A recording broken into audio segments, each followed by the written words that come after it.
आज हम पढ़ेंगे कक्षा 9 हिंदी गद्य। इसकी आज भूमिका हम पढ़ेंगे। हिंदी गद्य का भूमिका क्लास 9th। ठीक है, चलिए देखते हैं। कह रहा है गद्य क्या है, तो छंद, ताल, लय एवं तुकबंदी से मुक्त तथा विचारपूर्ण एवं वाक्यबद्ध रचना को गद्य कहते हैं। सामान्यतः दैनिक जीवन में प्रयुक्त होने वाली बोलचाल की भाषा में गद्य का ही प्रयोग किया जाता है। गद्य का लक्ष्य विचारों या भावों को सरल, सहज एवं सामान्य भाषा में विशेष प्रयोजन सहित संप्रेषित करना है। ज्ञान विज्ञान से लेकर कथा, साहित्य आदि की अभिव्यक्ति का माध्यम साधारण व्यवहार की भाषा गद्य ही है, जिसका प्रयोग सोचने, समझने, वर्णन, विवेचन आदि के लिए होता है। वक्ता जो कुछ सोचता है उसे तत्काल गद्य के रूप में व्यक्त भी कर सकता है। ज्ञान विज्ञान की समृद्धि के साथ ही गद्य की उपादेयता और महत्ता में वृद्धि होती जा रही है। किसी कवि या लेखक के हृदयगत भावों को समझने के लिए ज्ञान की आवश्यकता है और गद्य ज्ञान वृद्धि का एक सफल साधन है। इसलिए इतिहास, भूगोल, राजनीतिक शास्त्र, धर्मशास्त्र, दर्शन और विज्ञान के क्षेत्र में ही नहीं अपितु नाटक, कथा, साहित्य आदि में भी इसका एकच्छत्र प्रभाव स्थापित हो गया है। यदि विचारपूर्वक देखा जाए तो आधुनिक हिंदी साहित्य की सर्वाधिक महत्वपूर्ण घटना गद्य का आविष्कार ही है और गद्य का विकास होने पर ही हमारे साहित्य की बहुमुखी उन्नति भी संभव हो सकी है। हिंदी गद्य के संबंध में यह धारणा है कि मेरठ और दिल्ली के आसपास बोली जाने वाली खड़ी बोली के साहित्यिक रूप को ही हिंदी गद्य कहा जाता है। देखते हैं आगे।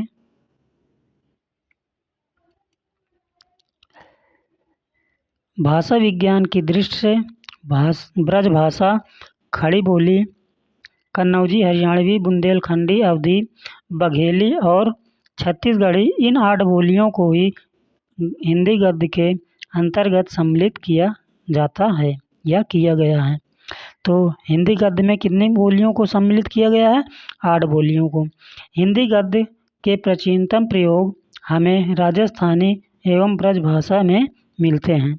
यानी हिंदी गद्य का प्राचीनतम प्रयोग हमें राजस्थानी और ब्रज भाषा में मिलते हैं। आगे देखते हैं। गद्य और पद्य में अंतर। हिंदी साहित्य को 2 भागों में बांटा गया है। पहला गद्य साहित्य, दूसरा है पद्य साहित्य। पद्य को ही काव्य साहित्य भी बोलते हैं, या पद्य साहित्य कहो या काव्य साहित्य। विषय की दृष्टि से गद्य और पद्य में यह अंतर है कि गद्य के विषय विचार प्रधान और पद्य के विषय भाव प्रधान होते हैं। दूसरी भाषाओं के समान इस भाषा के साहित्य में भी पद्य का अवतरण गद्य के बहुत पहले हुआ है। पद्य में कार्य की अनुभूति, उक्ति, वैचित्र्य, संप्रेषणीयता और अलंकार की प्रवृत्ति देखी जाती है, जबकि गद्य में लेखक अपने विचारों को अभिव्यक्त करता है। गद्य में तर्क, बुद्धि, विवेक, चिंतन का अंकुश होता है, तो पद्य में स्वतंत्र कल्पना की उड़ान होती है। गद्य में शब्द, वाक्य, अर्थ आदि सभी प्रायः सामान्य होते हैं, जबकि पद्य में विशिष्ट कविता, शब्दों की नई सृष्टि, इसलिए इसका कोई भी शब्द कोशीय अर्थ से प्रतिबंधित नहीं होता। जीवन की अनुभूतियों से उसका भावात्मक संबंध होता है, जबकि गद्य भावात्मक संदर्भों के स्थान पर उनके वस्तुनिष्ठ प्रतीकात्मक अर्थ ग्रहण करता है।